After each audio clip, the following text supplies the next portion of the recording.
Hello everyone, this is Supriyo. Welcome back to my channel.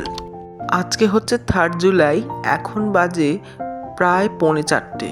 তো আজকে আমি আর মা যাচ্ছি এক জায়গায় কাইন্ড অফ শপিং করতে।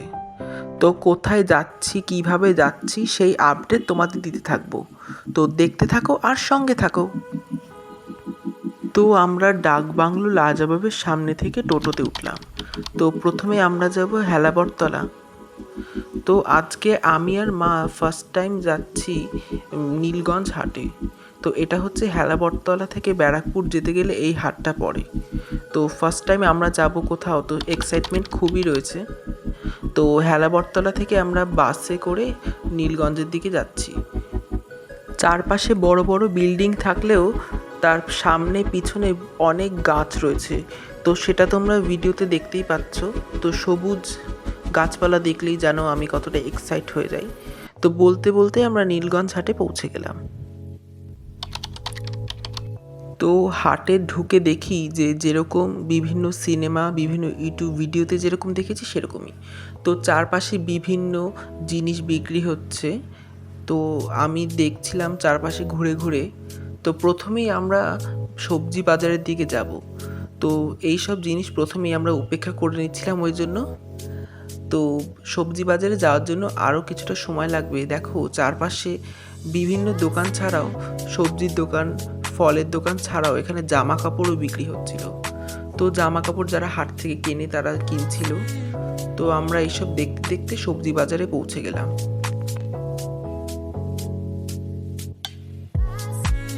তো সবজি বাজারে গিয়ে দেখলাম সিজনাল যেই সব শাকসবজি থাকে তাছাড়াও অন্যান্য শাকসবজিও এখানে পাওয়া যাচ্ছিল। তো হাটে এসে দেখলাম ভালোই হয়েছে, তাহলে যেগুলো আমরা পাই না শীতকালে, যেগুলো পাওয়া যায় এখন পাওয়া যায় না, সেগুলো আমরা কিনতে পারবো। তো ঘুরে ঘুরে দেখছিলাম কি ছিল। তো এখানে শুটকি মাছও পাওয়া যাচ্ছিল। তো তোমরা যারা যারা শুটকি মাছ খাও এবং যারা এই নীলগঞ্জ হাটের কাছাকাছি থাকো তারা একবার ভিজিট করতে পারো। তো দেখছিলাম আমরা শাকসবজি ঘুরে ঘুরে, তো কোনোটাই আমাদের আমরা যেটা খুঁজছিলাম সেটা ঠিক পাচ্ছিলাম না। তারপর মা একটা দোকান থেকে দেখলো যে একটা সবজি দরকার ছিল আমাদের, যেটা সেটা কিনে নিল। তো সবজির দোকানের পাশে মাটির জিনিসপত্র বিক্রি হচ্ছিল। তো দেখো তোমাদের সেটা আমি শেয়ার করলাম। তো হাটে যেরকম মাছ বাজার থাকে তো সেরকমও ছিল। তারপর মা আরেকটা দোকান থেকে রসুন কিনলো। তারপর রসুন কেনা হয়ে গেলে আমরা ঘুরে ঘুরে দেখছিলাম আরও কি পাওয়া যায়।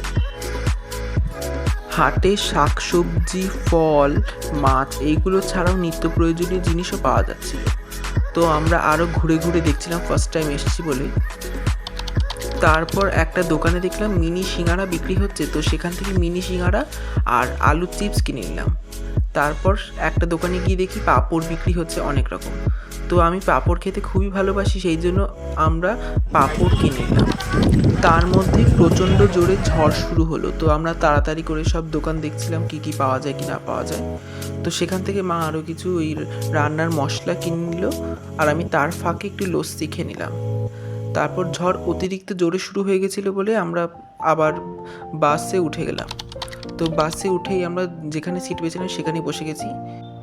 তো আমার এই হাটে এসে খুবই ভালো লাগলো। তো যেটা আমি দেখিনি কোনো দিন, সেটা দেখলে অবভিয়াসলি আমার ভালোই লাগবে। তো বলতে বলতে আমরা কলোনি মোড়ে নেমে গেলাম। তো নেমেই আমরা মৌচাকের থেকে মিষ্টি কিনে নিলাম বাড়ির জন্য, আর আমিও খেয়ে নিলাম। তারপর আমি আর মা টোটোতে উঠে গেলাম বাড়ি যাবো বলে।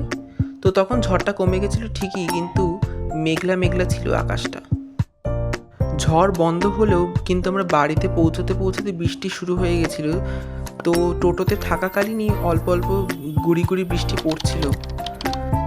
আজকের ব্লগটা এখানেই এন্ড করছি। তো ব্লগটা কেমন লাগলো তাড়াতাড়ি জানাও।